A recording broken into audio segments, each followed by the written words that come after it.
இன்னைக்கு எங்கட பொம்பளை பிள்ளைகள் எல்லாம் கிளாஸ் போறோம் எனக்கு குக்கரி கிளாஸ். மா உங்களுக்கு என்னமா ஆக்க தெரியும்? எனக்கு ஃப்ரைட் ரைஸ், ஹெட் ரைஸ், அந்த ரைஸ், கொண்டலிசா ரைஸ், ஈக்கிற ரைஸ் எல்லாம் ஆக்க தெரியும். மாஷா அல்லாஹ். உங்களுக்கு சாப்பாடு எங்களுக்கு டெவில் எல்லாம் போட தெரியும். அப்படியா? இன்றைக்கு உமாக்கு கொஞ்சம் சோம்பு இல்லைன்னா சோறு கொஞ்சம் ஆக்கி அடிக்கலுமா? டேட்டா சோறு என்ன ஆக்க தெரியாது. யுத்தத்தை நேர்த்தி காட்டுவோம், கொஸ்கா பண்றது கேளாவு சோறு ஆக்க தெரியாது.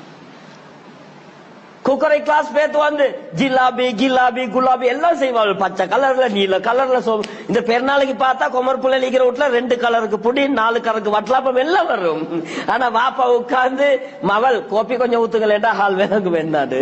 நான் போய் கோப்பி ஒன்று குடிச்ச ஒரு இடத்துல அல்லாஹ் அந்த நிலைமை யாருக்கும் கிடைக்கப்படாது. நான் சும்மா பள்ளி போன மனுஷன் ஒருத்தர் கூப்பிட்டு அதுல தூட்டுக்கு பேத்து வருவோமேட்டாரு.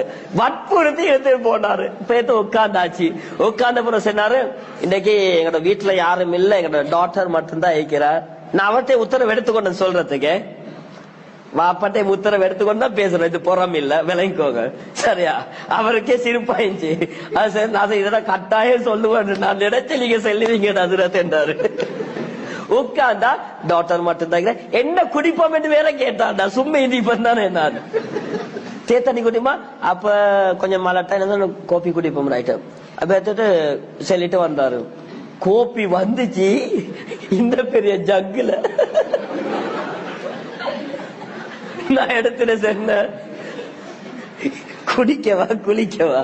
இனிமேல் உங்களோட மகள்கிட்ட சொல்லுங்க, கோப்பி பெரல்ல அனுப்பாம கப்பல் அனுப்ப சொல்லியது. அவர் செல்லி சிரிச்சாரு. நல்ல ஜொலியானால் செல்லி சிரிச்சாரு. பாருங்க ஆளா பிள்ளைக்கு எல்லாம் செய்ய தெரியும். கோப்பி ஊத்த தெரியா, எல்லாம் ஆக்க தெரியும், சோறாக்க தெரியா. இதுல என்ன ஈக்குது? வீட்டுல என்ன தைக்குது? கேக்ல இருந்து எல்லாமே செய்வாங்க. ஒரு சோறு ஆக்கி கொள்ள தெரியாது. இதான் ஹாலாத்.